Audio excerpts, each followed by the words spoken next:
Americans were murdered in New York City, Washington, D.C., and Shanksville, Pennsylvania. The threat is more diverse with the emergence of homegrown terrorists and encrypted communications that make it increasingly difficult for investigators to track. 9/11 was the prime example of a terrorist-directed attack.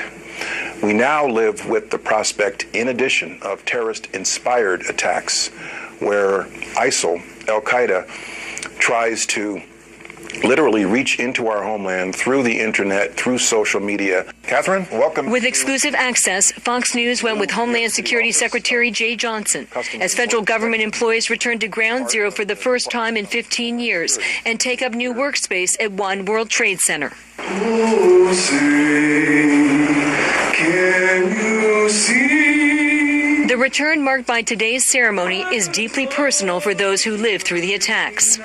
In some ways, it feels like victory, Goes to our resilience as Americans, as New Yorkers, as people of the free world, and we won't let somebody else dictate.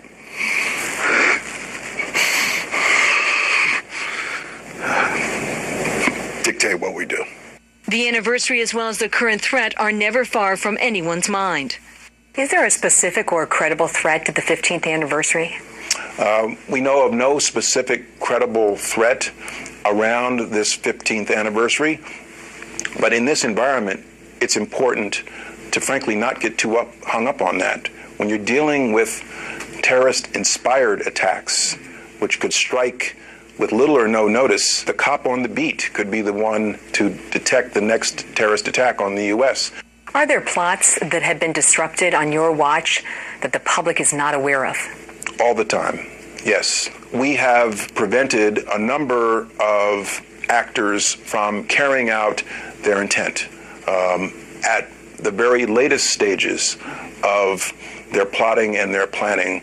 Johnson says Tashfeen Malik and Omar Farouk, who gunned down 14 in San Bernardino, California, and Omar Mateen at the Pulse nightclub in Orlando are the new faces of a self-radicalized threat.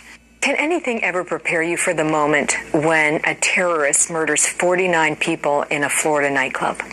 No, nothing can prepare you for that moment, just like nothing could prepare anyone for a 9/11, for a San Bernardino. What do we know about Omar Mateen today that we didn't know in June? There were very definitely signs, and if people close to someone who carries out an act of terror can be encouraged to come forward and say something, that does make a difference. On the debate over Syrian refugees coming to the U.S. and whether it will increase the risk, Johnson is guarded. I don't comment on what the candidates say. To vilify and isolate American Muslim communities is very much counter to our Homeland Security, national security efforts. I was in my law office on... As the anniversary approaches, Johnson, who was practicing law in New York City on 9/11, says the attacks altered his focus, as it did for so many Americans.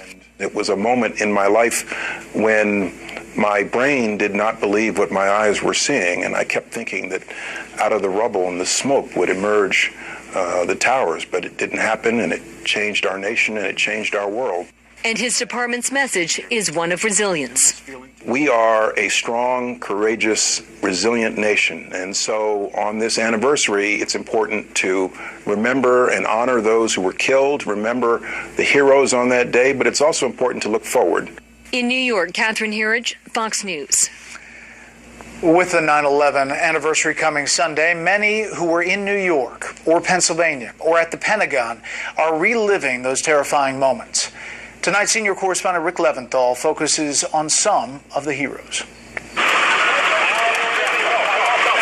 When two hijacked planes hit the Twin Towers on September 11, 2001, thousands of people fled the burning and collapsing buildings in lower Manhattan. Wait for the other guy. And thousands of first responders raced into the smoke and flames.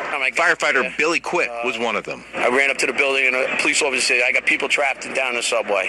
So I went into the subway, went downstairs, got people up. People are bleeding, screaming, crying. And they just said, just come upstairs, go to your left, just keep going to your left. Just find the ambulance, go to your left, go to your left. Within 2 to 3 minutes after that, the first collapse happened of the building. Quick spent the next 60-plus days breathing toxic dust while working the pile in the massive rescue and recovery operation at Ground Zero until he blew out his knee, then developed serious lung problems. Quick died 5 years ago at age 55 from 9/11-related illness. One of 127 members of the department whose names have been added to the memorial at FDNY headquarters. We were there 24 hours a day, 7 days a week, and we're paying the price. Daniel Nigro was promoted to chief of department on 9/11 when he escaped the collapse, but his boss did not. He says lessons have been learned, but the mission hasn't changed. We are determined to do everything we can to protect life and property in this city. We just looked up and a guy next to me says, that's going to hit the Trade Center, and it hits the Trade Center, and it looked like you were in a movie. It looked like a horror movie. We met John Millett minutes after the first tower fell, covered in its dust. He'd seen both planes hit and watched people trapped on high floors leap to their deaths. John still works in finance across the street from the Trade Center site, just as he did 15 years ago, and says he thinks about what happened here every day. It changed me, and it makes me appreciate, the first responders, the military, the people that were down here, the iron workers, all those people and then people that rebuilt. And I think they did a great job. And hopefully, for the people that lost people that day, this is a beautiful place for them to come and go to and reflect. Behind me, you can see the One World Trade Tower rising above Lower Manhattan, a dramatic symbol of the recovery at Ground Zero and the resilience of this city and the nation, and a constant reminder of the tragedy that took place here 15 years ago. On Sunday, we will have the now traditional reading of the names of every single life lost on 9/11-2001, part of the healing process that will likely last our whole lives. Brett? I know you remember that well on the ground as well. Rick Leventhal, live in New York. Rick, thank you. We will have live coverage of the 9/11 moments of silence and other memorials throughout the day on Sunday with a special Sunday night. Tune in to Fox News. Donald Trump